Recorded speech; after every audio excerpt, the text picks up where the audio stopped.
Olá a todos, sou Abedin Rahman. Trabalhei por 30 anos no Ministério da Indústria de Bangladesh. Certo dia, em 1979, apareceu sobre minha mesa um relatório. Nele, lia-se Caso de Revisão de Investimento Empresarial Brasileiro. Naquele momento, eu mal sabia que esse documento mudaria o destino do nosso país. Bangladesh, naquela época, estava em profunda desesperança. Apenas 8 anos após a independência, em 1971, já éramos o país mais pobre do mundo. O PIB per capita era de apenas $93, o mais baixo do planeta. Uma caminhada pelas ruas de Dhaka revelava imediatamente a realidade. Crianças magras e esqueléticas sentavam-se em cada esquina. Mesmo trabalhando 15 horas por dia, não havia uma refeição para alimentar-se à noite. A esperança média de vida era de apenas 46 anos e a taxa de alfabetização não chegava a 20%.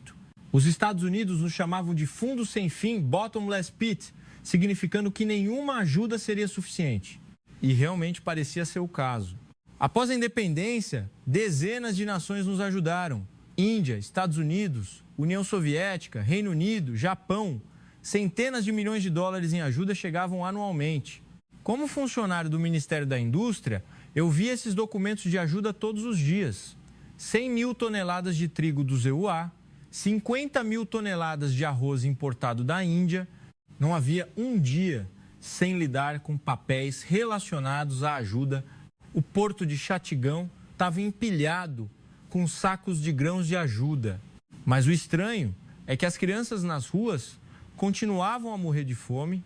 Os grãos se acumulavam no porto, mas nossas vidas não mudavam. O sistema de distribuição estava completamente colapsado.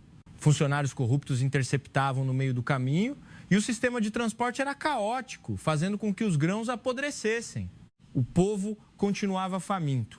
A dependência exclusiva da ajuda não gerava capacidade própria. Os funcionários do governo passavam o dia lidando com documentos de ajuda e os cidadãos apenas esperavam pela próxima entrega. Nessa desesperança, muitos jovens partiram para o exterior, para a Arábia Saudita, Kuwait, Malásia e alguns foram para o Brasil. Na época, o Brasil, com seu boom de desenvolvimento e necessidade de mão de obra em certas indústrias, estava aceitando trabalhadores estrangeiros. A cena da família se despedindo dos jovens que partiam no aeroporto ainda está viva na minha memória. Mães chorando e acenando, irmãos segurando as lágrimas ao se despedir. Era a dor de uma família separada. As remessas que eles enviavam eram a tábua de salvação para suas famílias. 50 ou 100 dólares por mês eram a única fonte de renda. O dinheiro ganho com o suor de centenas de milhares de jovens voltava, mas isso era apenas sobrevivência, não futuro. Um sentimento de derrotismo permeava o governo.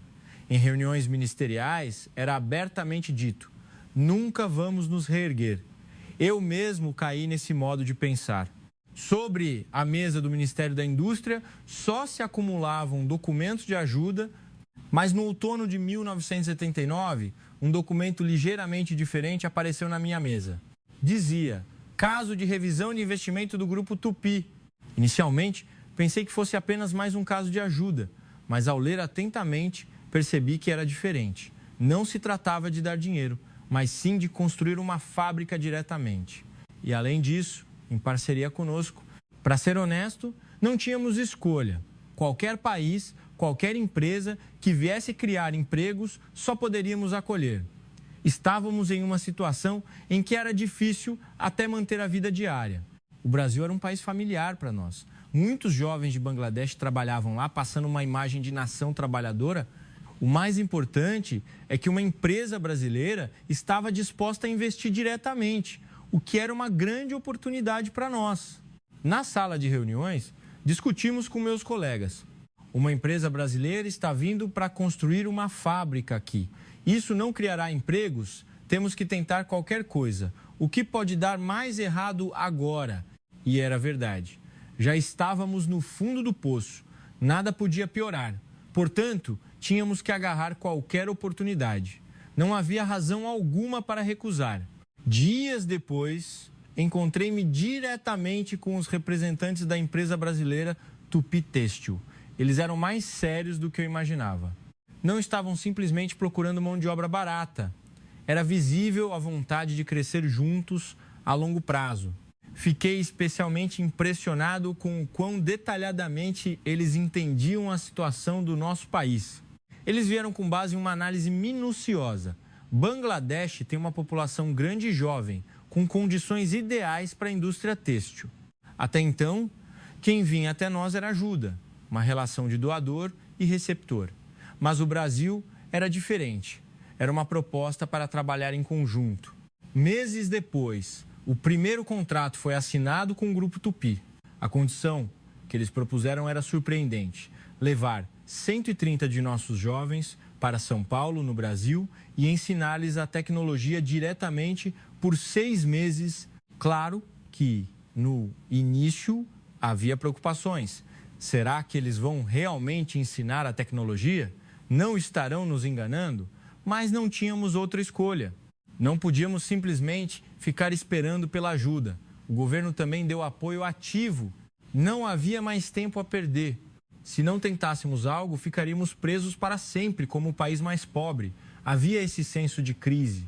Em dezembro de 1979, o primeiro grupo de jovens finalmente embarcou no avião para o Brasil. Lembro-me daquele momento no aeroporto, com 130 jovens se despedindo. Mais do que empolgação, havia um sentimento de urgência. E essa urgência foi recompensada, pois a história de Bangladesh começou a mudar completamente a partir daquele dia. 6 meses depois, quando encontrei os jovens que voltaram do treinamento em São Paulo, o olhar deles era totalmente diferente. Eles haviam se transformado em pessoas completamente novas, em comparação a quando partiram. Na verdade, a vinda da empresa brasileira não foi um acaso. No final dos anos 70, os EUA e a Europa impuseram restrições às exportações de têxteis de países em desenvolvimento. O sistema de cotas, o Brasil, embora já fosse uma potência têxtil, viu suas rotas de exportação subitamente bloqueadas. Mas Bangladesh era diferente. Quase não usávamos nossas cotas, pois não éramos capazes de fabricar produtos para exportação. Para o Brasil, o custo de mão de obra barata e as cotas não utilizadas eram condições perfeitas. O primeiro jovem a retornar me disse: "Senhor, a fábrica brasileira é totalmente diferente da nossa. Tudo funciona com a precisão de um relógio." Ele contou que durante os 6 meses aprendeu o processo completo, desde a costura até a exportação. Ele acordava às 6 da manhã e recebia treinamento até às 10 da noite. No início, foi difícil, mas gradualmente ele compreendeu o sistema. Sentia-se confiança em suas palavras, uma atitude completamente diferente da anterior. Outro jovem falou sobre a gestão de qualidade. No Brasil, eles verificam cada peça de roupa minuciosamente, não deixam passar um único fio solto ou um ponto errado. Ele disse que só assim se pode ser reconhecido no mercado global. Eles trouxeram mais do que tecnologia. A forma de trabalhar brasileira, a gestão do tempo e a mentalidade sobre qualidade mudaram completamente. Eles não aprenderam apenas a costurar, aprenderam a indústria.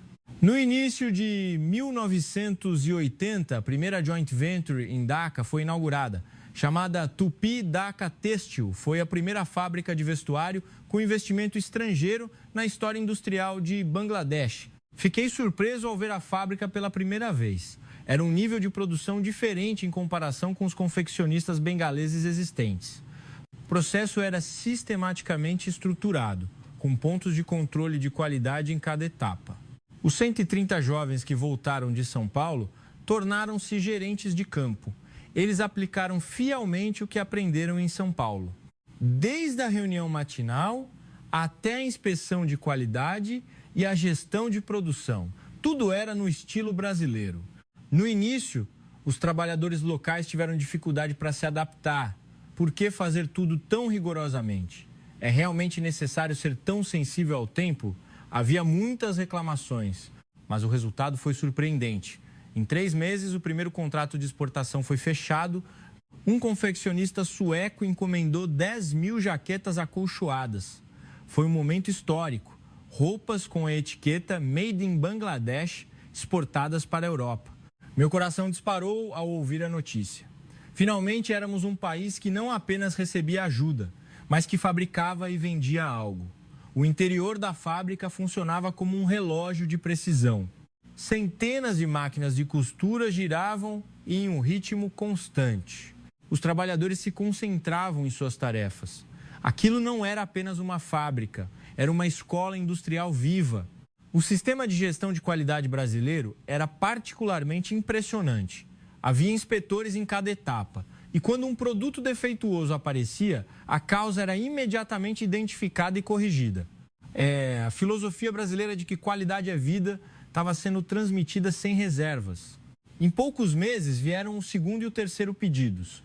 Alemanha, Holanda, Dinamarca. Vários confeccionistas europeus começaram a se interessar pelos produtos de Bangladesh. Ganhamos a reputação de ter boa qualidade e preços competitivos. O clima dentro do governo também mudou completamente. O modelo brasileiro parece realmente funcionar. Mesmo os colegas que duvidavam no início, agora expressavam ativamente seu apoio. Fiquei especialmente impressionado com a forma como os gerentes que voltaram de São Paulo ensinavam as técnicas aos trabalhadores recém-chegados. Eles transmitiam o que aprenderam sem reservas. Era a cena do conhecimento e da tecnologia sendo transferidos de pessoa para pessoa. Minha própria mentalidade mudou completamente. Isso era diferente do nível de ajuda que recebíamos até agora. Não era dar dinheiro ou bens, mas transformar pessoas. E essas pessoas, por sua vez, estavam transformando outras. No final de 1980, o valor anual de exportação da Tupidaca Têxtil ultrapassou $1 milhão. Para Bangladesh, um país considerado mais pobre, foi um feito gigantesco. Nesse processo, percebi que o que o Brasil nos deu não foi uma fábrica, mas esperança. A autoconfiança de que nós também podemos fazer. E essa autoconfiança estava se espalhando para mais e mais pessoas. Pela primeira vez, um modelo que combinava indústria, tecnologia e educação, e não apenas ajuda, estava se enraizando em nosso solo. A certeza de que realmente podemos mudar começou a surgir dentro do governo. E no meu coração, o país que não dava ajuda, mas plantava a indústria. Esse era o Brasil. Numa tarde de 1981, visitei uma pequena oficina de costura na parte antiga de Dhaka. Na verdade, Bangladesh já tinha fábricas. Esses pequenos operadores existiam desde a independência. A fábrica, chamada Saided Têxtil, era um típico operador local. 15 metroáquinas de costura estavam dispostas no térreo de um prédio antigo. As trabalhadoras costuravam casualmente. Eles fabricavam principalmente camisas ou saris para o mercado local. Enquanto me guiava, o Sr. Hassan, o proprietário, disse: Sr. Rahman, nós também fazemos roupas há mais de 20 anos, mas por que não conseguimos ser como a fábrica brasileira? Para responder à sua pergunta, comparei cuidadosamente as duas fábricas. A diferença era imediatamente clara. Primeiro, o conceito de tempo era totalmente diferente. Na Saided Têxtil, as trabalhadoras chegavam por volta das 9, casualmente. Frequentemente paravam para tomar chá, conversar, e durante o tempo de oração, o trabalho parava completamente. O tempo é tão importante assim? Perguntou o Sr. Hassan. De qualquer forma, é para o mercado local. Não tem problema atrasar 1 ou 2 dias, não é? Era exatamente aí que estava o problema. Fazíamos roupas, mas o mundo não comprava as nossas. Quem compraria roupas que não se sabe quando ficarão prontas? Em segundo lugar, o padrão de qualidade não existia. Olhando a camisa feita na Saided Têxtil, havia fios soltos por toda parte, casas de botão tortas e costuras irregulares. Esse nível não é bom o suficiente? O Sr. Hassan realmente pensava assim. Os locais não se importavam muito, mas esse era o problema. A dependência do mercado interno eliminava qualquer incentivo para melhorar a qualidade. Terceiro, não havia sonho de exportação. Como vamos saber o gosto dos estrangeiros? Não entendo a papelada complicada. O Sr. Hassan via a exportação como uma história de outro país. Em contraste com essas fábricas locais, o estilo brasileiro era diferente em tudo. A maior diferença que vi foi o senso de propósito. O senhor Ricardo, o gerente brasileiro, me disse: Sr. Rahman, desde o início, nosso objetivo é o mercado europeu. Portanto, temos que fazer a qualidade que satisfaça os europeus. Esse senso de propósito mudou tudo. a gestão do tempo, a gestão de qualidade e até a mentalidade dos trabalhadores eram diferentes. Ao observar cuidadosamente o sistema brasileiro, comecei a me perguntar como o Brasil havia construído tal sistema. Ao pesquisar, descobri fatos surpreendentes. O Brasil da década de 60 estava em uma situação semelhante à nossa. Era um país que exportava produtos agrícolas e têxteis simples, mas o Brasil era diferente. Eles acumularam tecnologia constantemente e aumentaram a qualidade. Começaram com produtos simples e gradualmente evoluíram para fabricar produtos mais complexos. Ambos éramos países em desenvolvimento, mas o Brasil abriu seu caminho com a indústria. Nós permanecemos presos na pobreza. Ao refletir sobre essa diferença, o Brasil estava sempre se preparando para a próxima etapa. E Bangladesh, continuávamos dependendo da ajuda da agricultura e das remessas do exterior. Não havia um plano sistemático para o desenvolvimento industrial. Minhas conversas com os gerentes brasileiros tornaram isso ainda mais claro. Eles tinham uma visão de longo prazo. Fazer produtos de maior qualidade em 10 anos e criar uma marca em 20 anos. Em contraste, nossos operadores locais só pensavam no que venderiam amanhã. Essa diferença de perspectiva decidia tudo. Em meados de 1981, os trabalhadores das fábricas locais existentes tiveram a chance de visitar a fábrica de estilo brasileiro. As reações deles foram realmente impressionantes. Primeiro, surpresa. Como podem fazer isso tão rápido e com tanta precisão? Como essa qualidade é possível? Em seguida, inveja. Se eu trabalhar aqui, ganharei mais. Eu gostaria que nossa fábrica se tornasse assim. Finalmente, autorrecriminação. Também temos habilidade. Por que não pensamos em fazer isso? Um trabalhador me disse: senhor, somos burros. Por que não sabíamos que era só fazer assim? Eu respondi: não são burros. Apenas não sabiam o método. Agora aprendam. A verdadeira mudança começou. Os confeccionistas existentes se esforçaram para aprender com a fábrica brasileira. Introduziram a gestão do tempo e iniciaram a inspeção de qualidade. O senhor Hassan, da Saded Têxtil, também mudou. Depois de visitar a fábrica brasileira várias vezes, ele começou a melhorar a sua própria... Agora, nós também queremos tentar a exportação, ele disse. O Ministério da Indústria estudou o modelo brasileiro em profundidade. Ao escrever o relatório, percebi que o que precisávamos não era dinheiro, mas o método. O cerne do sistema brasileiro era simples: meta clara, gestão sistemática e melhoria contínua. Nós não sabíamos desse princípio simples. Havia esperança de que nós também podemos fazer isso, mas também pesar por não termos feito até agora. Mas o importante é que estávamos aprendendo agora. No final de 1981, várias fábricas locais também começaram a receber pequenos contratos de exportação. Graças ao aprendizado do modelo brasileiro, o vento da mudança começou a soprar. Por que o Brasil desenvolveu sua indústria e nós permanecemos pobres? Parecia que a resposta estava clara agora. O Brasil preparou o futuro, nós ficamos presos no presente. Mas com a chegada da fábrica brasileira, todos começaram a mudar. Agora, nós também podíamos sonhar com o futuro. No início de 1982, apareceu na minha mesa uma tradução de um artigo da mídia internacional. Era um artigo do The Guardian do Reino Unido. O título, por si só, era chocante: Os Novos Exploradores de Bangladesh. O conteúdo era ainda mais severo. A empresa brasileira está lucrando enormemente explorando a mão de obra barata de Bangladesh. Os trabalhadores trabalham 12 horas por dia e não ganham nem $1. A mídia internacional chamou o Brasil de o outro explorador, argumentando que o Brasil estava fazendo o que os países avançados ocidentais fizeram no passado em suas colônias. Dias depois, chegou um relatório da International NGO. O conteúdo era que o novo capital asiático está explorando os trabalhadores bengaleses. Tinha até fotos. Trabalhadoras espremidas em fábricas estreitas, com uma aparência realmente miserável. Para ser honesto, as críticas não eram totalmente erradas. O salário na fábrica brasileira era realmente baixo para os padrões ocidentais.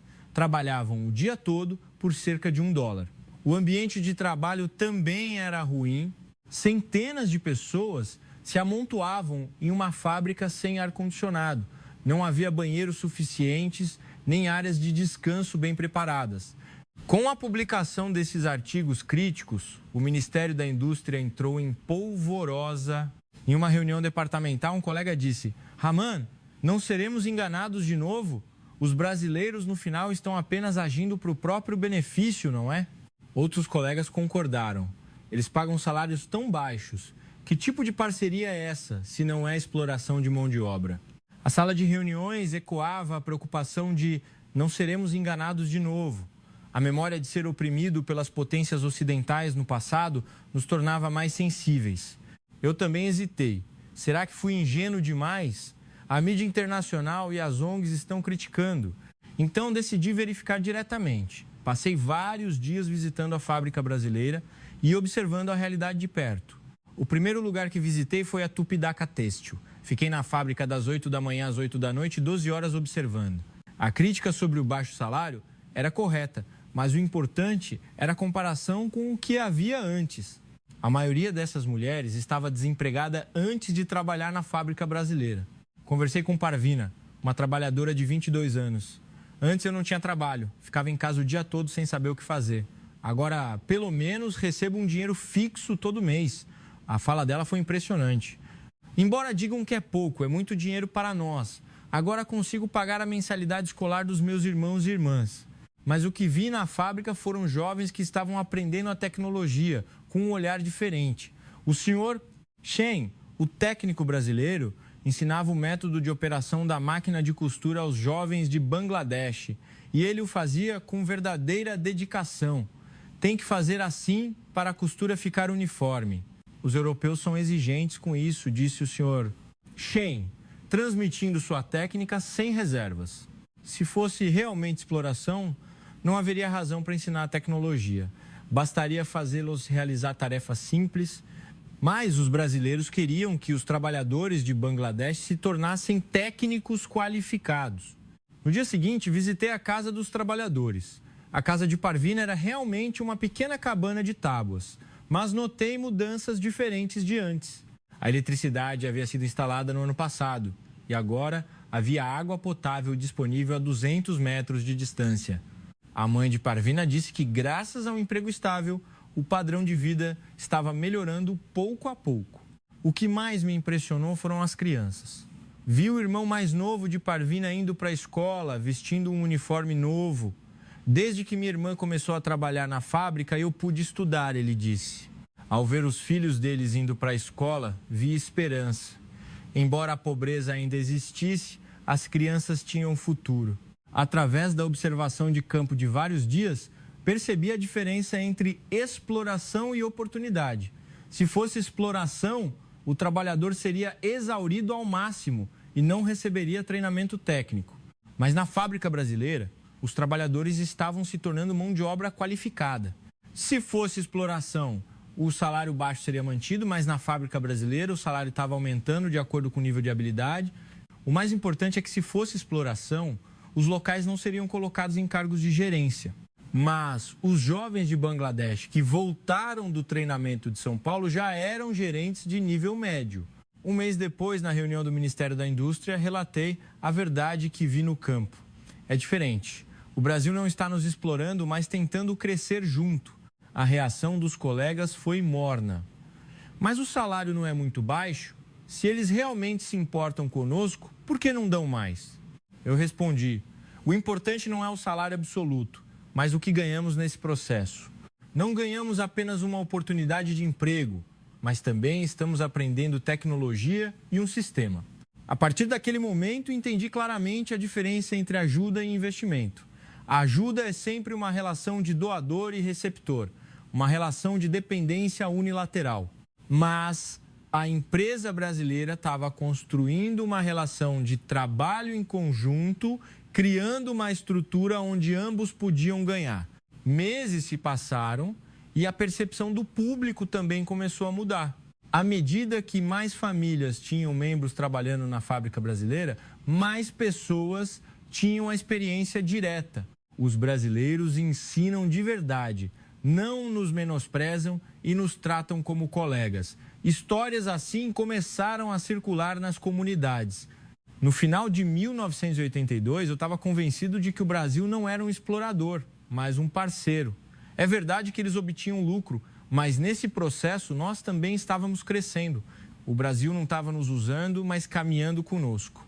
Essa diferença foi o que começou a nos mudar. As críticas da mídia estrangeira continuaram, mas as pessoas que trabalhavam no local sabiam a verdade. Isto não é exploração, é oportunidade.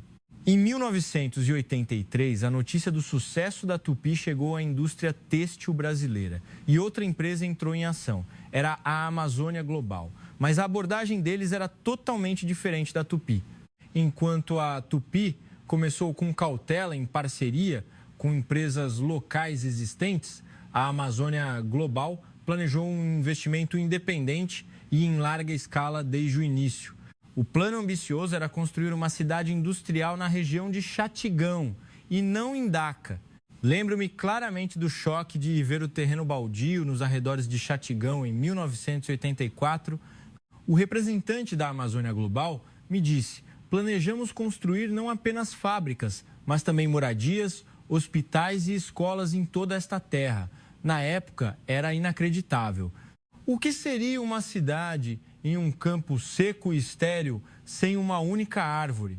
Não consegui entender, mas 6 meses depois, quando voltei, um milagre realmente aconteceu. Escavadeiras estavam aplainando a terra, obras de fundação estavam em andamento e as áreas estavam sistematicamente demarcadas. A filosofia da Amazônia Global era diferente. Eles não estavam apenas construindo uma fábrica, mas sim um ecossistema completo. A área da fábrica, a área residencial, a área comercial, a área verde, tudo estava organizado como um projeto de planejamento urbano. Na primavera de 1985, a primeira fábrica finalmente foi concluída. A escala era impressionante por si só. 10 vezes maior que a fábrica da Tupi ou mais. Era uma instalação que podia empregar 5.000 pessoas de uma só vez. O mais surpreendente era o design da fábrica, que era de um nível diferente em comparação com as fábricas de Bangladesh existentes. Havia luz natural abundante, corredores largos e até instalações de ar-condicionado.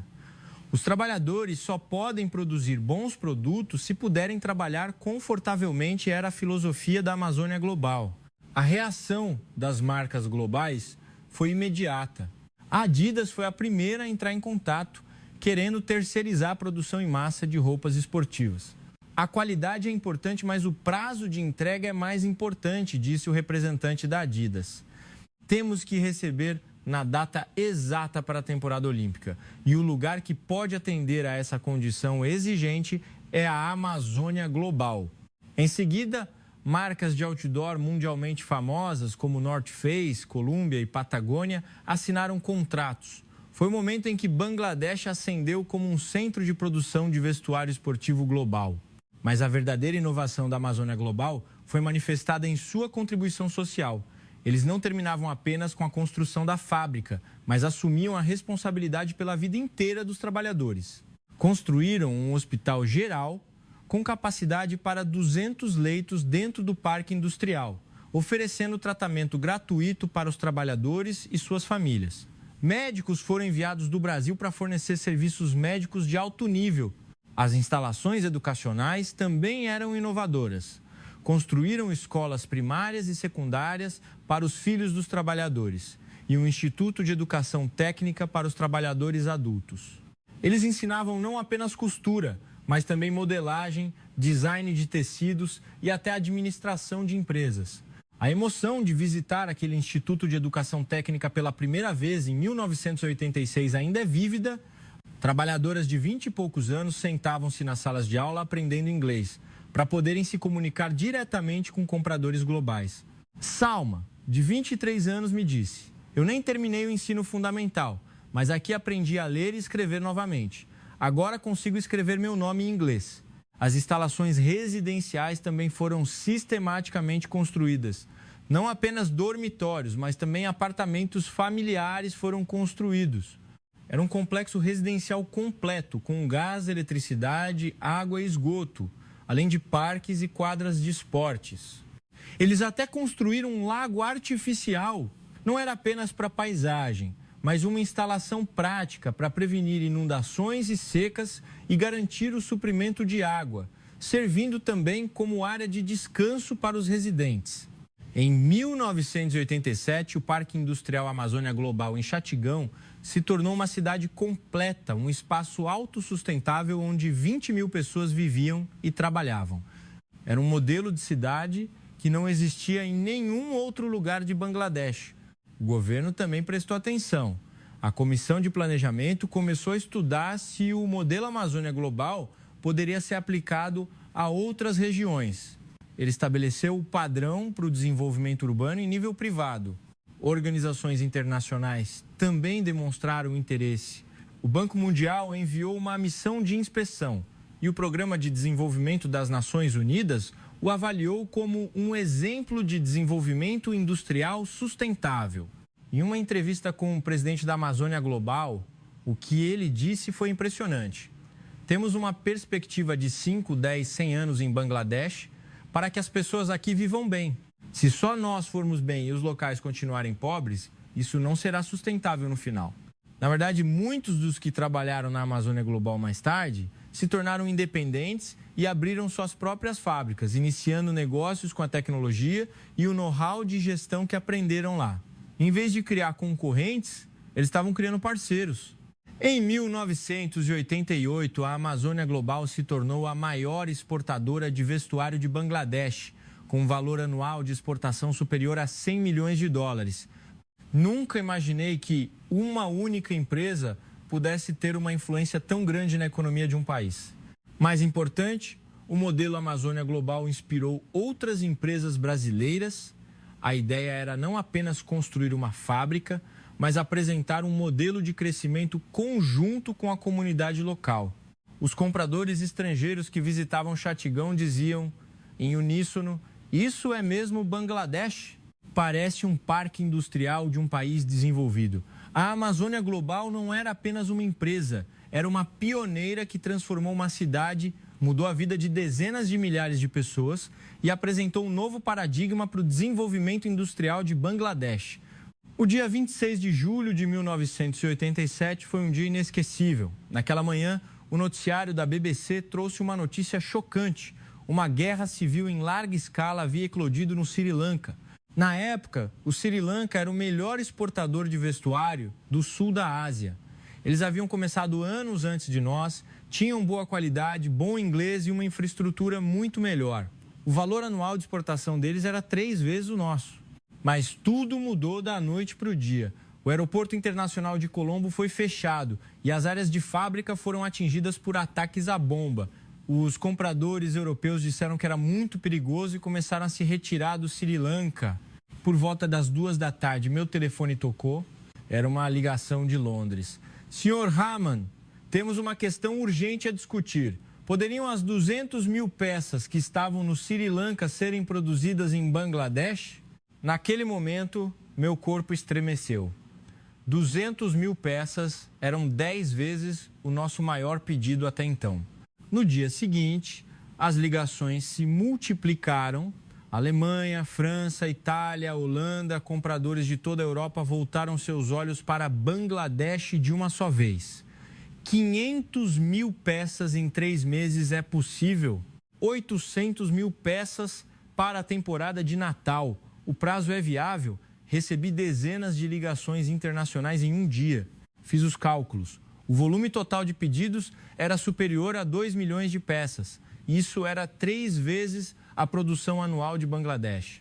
Era uma oportunidade de ouro, mas também um desafio gigantesco. Convocamos uma reunião de emergência no Ministério da Indústria. O ministro compareceu pessoalmente. Haman, podemos dar conta desse volume?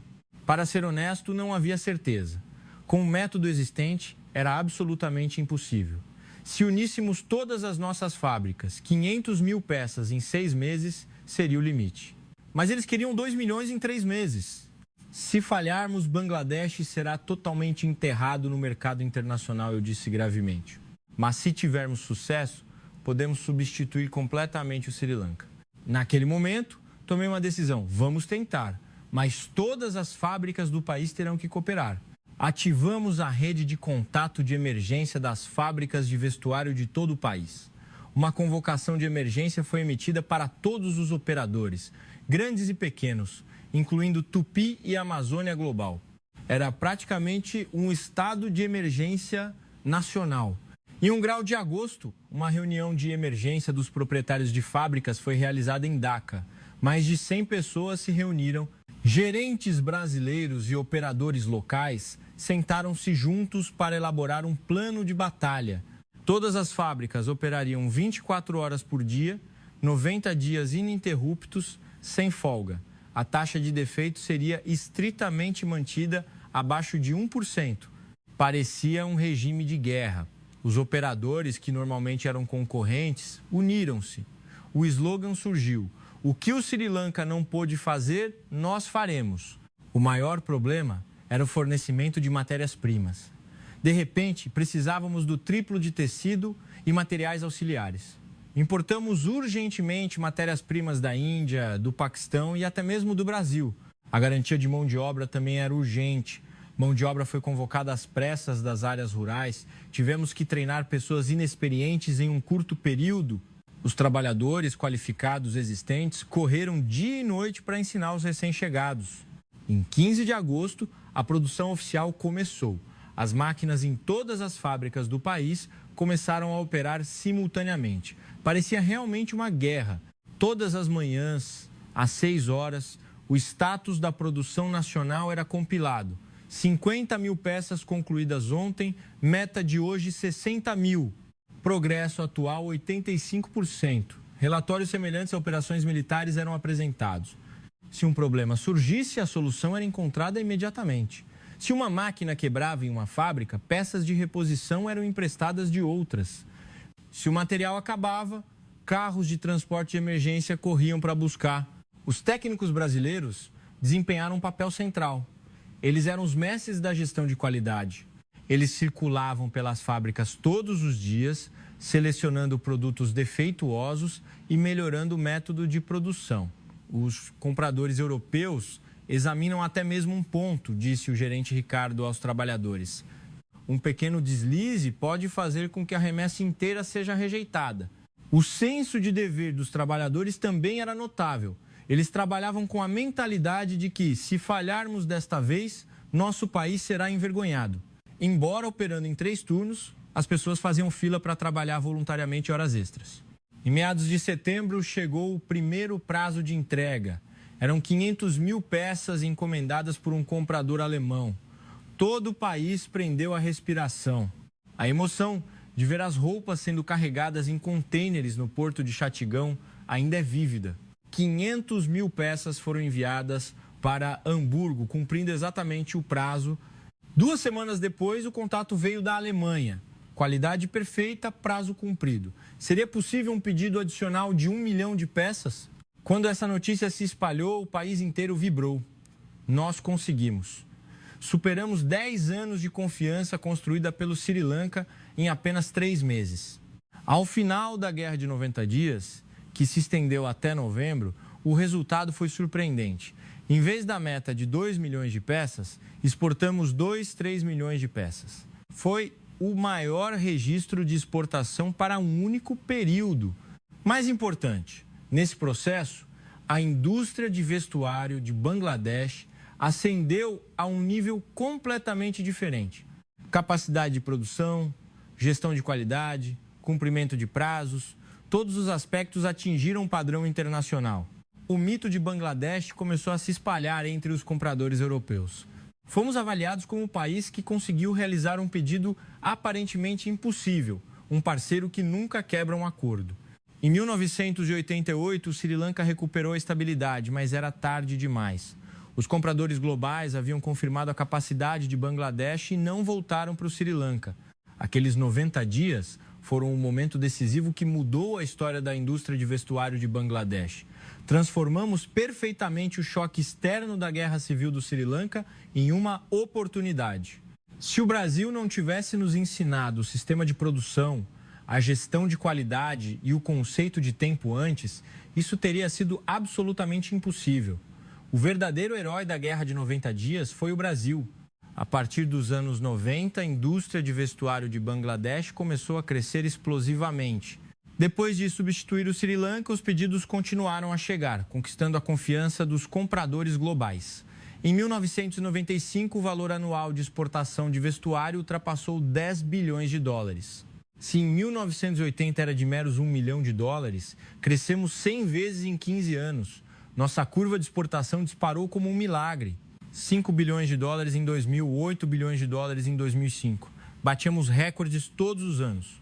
Bangladesh está agora firmemente posicionado no mercado global de exportação de vestuário. Em 2010, atingimos um momento histórico.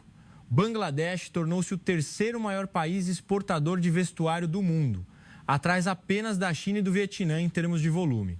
O valor anual de exportação ultrapassou 20 bilhões de dólares. No centro desse crescimento estavam Tupi e a Amazônia Global, as pequenas fábricas construídas em terrenos baldios na década de 80, segundo agora empresas gigantescas. A Amazônia Global se tornou uma presença como a Petrobras de Bangladesh, com um volume maior do que a segunda e a terceira maiores empresas juntas. Eles operam mais de 150 mil empregos em fábricas em todo o país.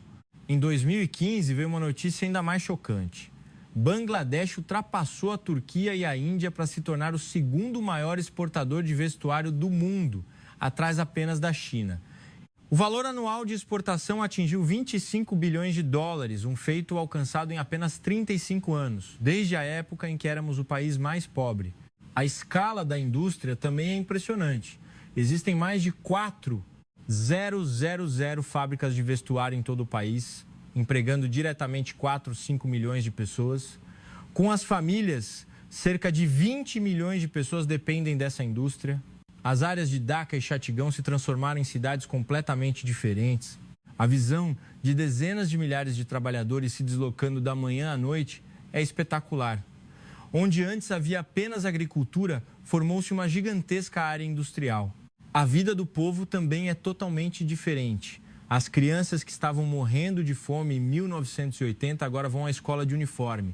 A taxa de frequência universitária aumentou drasticamente. A geração mais jovem agora é uma classe de consumidores que desfruta de bens. As mudanças são palpáveis em todo o país. As luzes da rua se acenderam em vilarejos sem eletricidade e as pessoas que andavam de bicicleta agora andam de moto. A lacuna de informação também diminuiu com a popularização de telefones celulares e televisores. O ambiente educacional também melhorou. O governo usou as divisas ganhas pela indústria de vestuário para aumentar o número de escolas e bolsas de estudo. A conscientização sobre a educação feminina também mudou e a proporção de estudantes do sexo feminino aumentou drasticamente. Em 2020, quando a pandemia de Covid-19 atingiu o mundo, a indústria de vestuário de Bangladesh demonstrou resiliência. Embora o início tenha sido difícil devido ao cancelamento de pedidos, eles rapidamente se converteram à produção de máscaras e roupas de proteção, superando a crise. Em 2024, Bangladesh exportou 38,5 bilhões de dólares em vestuário, consolidando sua posição como o segundo maior exportador de vestuário do mundo. A percepção internacional também mudou completamente. O país, antes chamado de Fundo Sem Fim, é agora avaliado como a nação de crescimento mais rápido do século XXI. A CNN apresentou Bangladesh como o próximo dragão da Ásia. O New York Times fez um especial com o título Made in Bangladesh, vestindo a moda mundial. O Banco Mundial classificou o Bangladesh como a estrela do sul da Ásia. O FMI o avaliou como um modelo de crescimento sustentável. O mundo não nos chama mais de fundo sem fim. A ONU também tomou uma decisão importante. Decidiu remover formalmente Bangladesh da lista de países menos desenvolvidos a partir de 2026. O país que começou como o mais pobre na independência em 1971 está prestes a ressurgir como uma potência em 55 anos. O vestuário representa 85% do total das exportações de Bangladesh. Isso significa que a indústria de vestuário se tornou a espinha dorsal da economia nacional. Em termos de região, as áreas de Dhaka e Chatigão concentram 80% de todas as fábricas, especialmente o Parque Amazônia Global em Chatigão, que é chamado de o coração de Bangladesh. O impacto no emprego também é enorme. 85% dos 5 milhões de empregos diretos são ocupados por mulheres, tornando-se o motor para aumentar drasticamente a taxa de participação econômica feminina de Bangladesh. Olhando os números, é ainda mais dramático. De $1 milhão em exportação de vestuário em 1980 para 38, $5 bilhões em 2024, um crescimento de 38.500 vezes em 44 anos. Na base de toda essa conquista está a pequena semente plantada pelo Brasil em 1979. O milagre começou com a primeira joint venture da Tupi e o treinamento dos 130 jovens. Naquele ponto de partida para um número tão gigantesco estava o Brasil. Agora tenho 75 anos. Embora aposentado há mais de 10 anos, muitas pessoas ainda me procuram e perguntam: qual é exatamente a diferença entre o Brasil e outros países? Toda vez respondo claramente: é a diferença entre ajuda e investimento. Observei 40 anos de ajuda dos EUA e da Europa. Eles nos deram comida e dinheiro para que pudéssemos viver o dia a dia, para que não morrêssemos de fome. Mas quando a ajuda acabava, voltávamos ao ponto de partida. A ajuda nos manteve vivos por um dia, mas não nos deu o futuro. O Brasil foi totalmente diferente. Não deu dinheiro, mas construiu fábricas. Como resultado, 40 anos depois, esse efeito continua. O Brasil não construiu apenas fábricas, mas cidades, construiu universidades.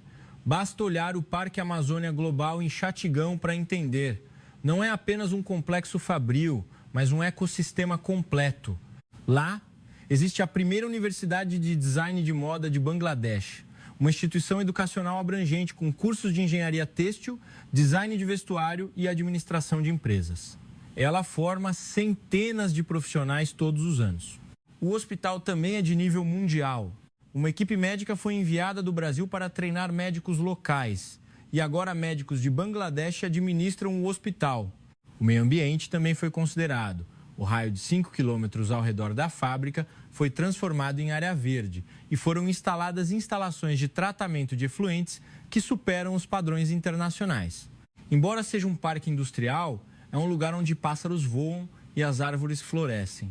As instalações residenciais também foram sistematicamente planejadas. Apartamentos para trabalhadores, moradias para gerentes e até uma vila para aposentados foram construídos, criando uma comunidade onde as pessoas podem viver juntas por toda a vida. O verdadeiro valor de todo esse investimento foi revelado durante a Guerra Civil do Sri Lanka em 1987. Se não fosse pelo Brasil, teríamos desperdiçado uma oportunidade de ouro. Quando um pedido em massa de 2 milhões de peças chegou, teríamos falhado completamente por não estarmos prontos. Mas graças ao Brasil, que estabeleceu infraestrutura e tecnologia estáveis, agarramos a oportunidade e surfamos na onda da mudança. Essa foi a razão pela qual pudemos vencer a guerra de 90 dias. E a ajuda de outros países? A farinha dos EUA acabou em poucos meses. Os suprimentos médicos da Europa acabaram quando foram usados. Mas a tecnologia e o sistema que o Brasil ensinou continuam funcionando 40 anos depois. O país, chamado de Fundo Sem Fim, é agora o coração da moda mundial. Grande parte das roupas usadas pelas pessoas em Nova York e Londres é feita por nós. O modelo Brasil-Bangladesh é agora um livro didático para o desenvolvimento internacional. É ensinado na Harvard Business School e apresentado pelo Banco Mundial como um exemplo. Vários países africanos enviam missões de estudo para perguntar como podemos aplicar isso em nosso país. Vietnã, Laos e Camboja também querem aprender. O Programa de Desenvolvimento das Nações Unidas o avalia como um modelo de desenvolvimento industrial sustentável, que não apenas alcançou o crescimento econômico, mas também desenvolveu a sociedade como um todo. No ano passado, tive a oportunidade de dar uma palestra na Universidade de Oxford, em um curso de Economia do Desenvolvimento. Eu disse aos estudantes: a verdadeira ajuda não é dar comida para que a pessoa coma imediatamente, mas sim ensinar a pessoa a não passar fome por conta própria. Um estudante perguntou: Então, a ajuda não é necessária? Eu respondi: a ajuda é necessária em situações de emergência, mas a verdadeira mudança só é possível através da indústria. Outro estudante perguntou: por que o Brasil escolheu esse método? O Brasil também teve experiência com a pobreza, então parecia saber o que era realmente necessário. Além disso, o Brasil precisava de amigos substanciais através de ajuda concreta. A frase que mais repito é: o Brasil não deu dinheiro, mas plantou o futuro. Esta ainda é a minha frase favorita. E é realmente o caso. A semente plantada pelo Brasil cresceu e se tornou esta grande árvore. Sob essa árvore, 4, 5 milhões de pessoas trabalham e 20 milhões de pessoas vivem. Recentemente, a juventude de Bangladesh vê o Brasil de forma diferente. Não apenas como um país investidor, mas como um país mentor. Embora haja influência de novelas brasileiras e da culinária, fundamentalmente é devido à gratidão e ao respeito. Meu neto também está aprendendo português. Vovô, quero estudar no Brasil mais tarde. Fico muito feliz em ouvir isso. Outros países em desenvolvimento também começaram a ver o Brasil de uma perspectiva diferente. O termo modelo brasileiro surgiu, um método de ajuda que é investimento em vez de ajuda, desenvolvimento sustentável em vez de apoio temporário. É interessante notar que a razão pela qual o Brasil buscou esse tipo de apoio foi a pressão internacional. O Brasil precisava de aliados substanciais.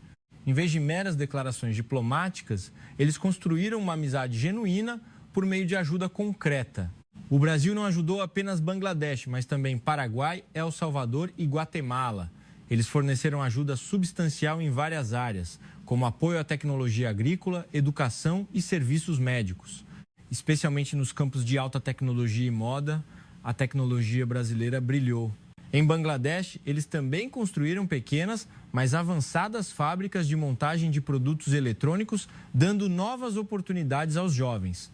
A pequena semente plantada pelo Brasil em Bangladesh há 40 anos é agora uma árvore gigantesca que atrai a atenção de todo mundo. Sob sua sombra, dezenas de milhões de pessoas nutrem uma nova esperança. Em algum lugar do mundo, ainda há países lutando na pobreza e no desespero. Espero que o caminho que o Brasil mostrou se torne a esperança deles. A história de hoje termina aqui. A terra, que era chamada de Fundo Sem Fim, agora se ergue com o nome do segundo maior poder exportador do mundo. O que tornou esse caminho possível foi a escolha do Brasil de não dar ajuda, mas plantar a indústria e o futuro. A semente que ressuscitou milhões de vidas cresceu agora em uma gigantesca floresta que veste o mundo inteiro. Agradeço por assistirem ao longo vídeo do Voltarei Amanhã com uma história ainda melhor. Agradeço por assistirem. Sua inscrição, like e apoio são a maior força para fazermos nossos vídeos. Continuaremos nos esforçando para oferecer ótimos vídeos no futuro.